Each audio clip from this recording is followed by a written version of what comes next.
এই যে ন্যাক্কারজনক ঘটনার তীব্র প্রতিবাদ জানাচ্ছে।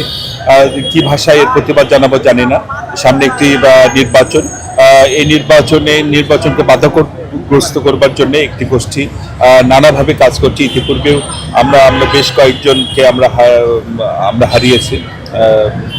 আপনারা জানেন এর আগে চিটাগাঙে একজন গেছেন, তারপরে হাদি নামের আমাদের আন্দোলনের এক সহযোদ্ধা ইনকিলাব মঞ্চে তাকে হত্যা করা হয়েছে। আজকে আমাদের মুসাব্বিরকে হত্যা করা হলো। এই ঘটনাগুলো সম্পৃক্ত কিনা তা জানি না, তবে মনে হচ্ছে যে এটি আন্দোলন, এই সামনে নির্বাচনকে বাধাগ্রস্ত করবার একটি চেষ্টা। যে এই ঘটনা যারাই ঘটুক, যেভাবেই ঘটে থাকুক, আমরা আশা করব যে এর একটি তদন্ত হবে এবং এই ঘটনার পিছনে যারা জড়িত তাদের বিরুদ্ধে অনতিবিলম্বে ব্যবস্থা গ্রহণ করা হবে। আপনারা দেখেছেন যে এখানে সর্বস্তরের মানুষ, এই অঞ্চলের সর্বস্তরের মানুষ এখানে নেমে এসেছে। সেই এলাকায় অনেক জনপ্রিয় একজন নেতা ছিল, সেখানে কমিশনার ইলেকশনও করেছিল এবং প্রচুর ভোটও পেয়েছিল, তাকে জোর করে হারিয়ে দেওয়া হয়েছিল।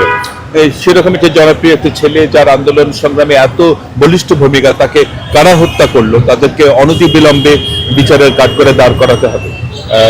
এটি আমি বলবো যে যারা সরকারে আছেন, বিভিন্ন বাহিনীর দায়িত্বে আছেন, তাদেরকে বলবো আপনারা বিষয়টি সিরিয়াসলি নিন, কারণ এটি এই অঞ্চলের সর্বস্তরের মানুষকে দারুণভাবে আঘাত করেছে। এবং দেখেন না কিভাবে মানুষ ছুটে এসেছে হসপিটালে। তো এই ঘটনা যদি অনতিবিলম্বে অনতিবিলম্বে খুনিরা গ্রেপ্তার না হয়, তাহলে জনগণ হয়তো তখন সেটি বিষয়কে বরদাস্ত করবে না। এবং আমরা যারা মুসাব্বিরের সহযোদ্ধা আছি, আমরা যারা মুসাব্বিরের আন্দোলন সংগ্রামে তার বলিষ্ঠ ভূমিকা দেখেছি, আমরাও আজকে দ্ব্যর্থহীন ভাষায় এই ঘটনার প্রতিবাদ জানাচ্ছি এবং অনতিবিলম্বে এই খুনের সাথে, এই হত্যার সাথে যারা যারা জড়িত তাদেরকে অনতিবিলম্বে গ্রেপ্তারের জোর দাবি জানাচ্ছি। নির্বাচনের সামনে এই খুনকে সরকার দেখছেন কিনা?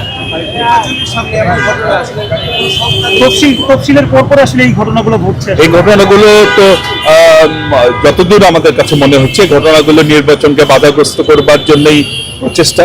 তো যেহেতু জনগণের আন্দোলনের মুখে একটি স্বৈরাচার পালিয়ে গেছে, একটি ইন্টারিম গভর্নমেন্ট এসেছে এবং সেই সরকার বলছে তারা এই নির্বাচন করার জন্য বদ্ধপরিকর, তাই আমার বিশ্বাস যে যত ষড়যন্ত্র করা হোক, যত হত্যাই করা হোক, যত রক্তপাতই হোক, জনগণের প্রত্যাশিত একটি পরিচ্ছন্ন নির্বাচন, জনগণের অংশগ্রহণমূলক নির্বাচন অবশ্যই অনুষ্ঠিত হবে। কোনো ষড়যন্ত্রই, কোনো হত্যাই সেই নির্বাচনের পথে নির্বাচনের পথে বাধা তৈরি করতে পারবে না। তবে হত্যার সাথে যারা যারা জড়িত, যারা এই সমস্ত ষড়যন্ত্রের সাথে জড়িত, তাদেরকে অবশ্যই দ্রুত সময়ের মধ্যে তাদেরকে গ্রেপ্তার করতে হবে এবং তাদের বিচারের আওতায় আনতে হবে।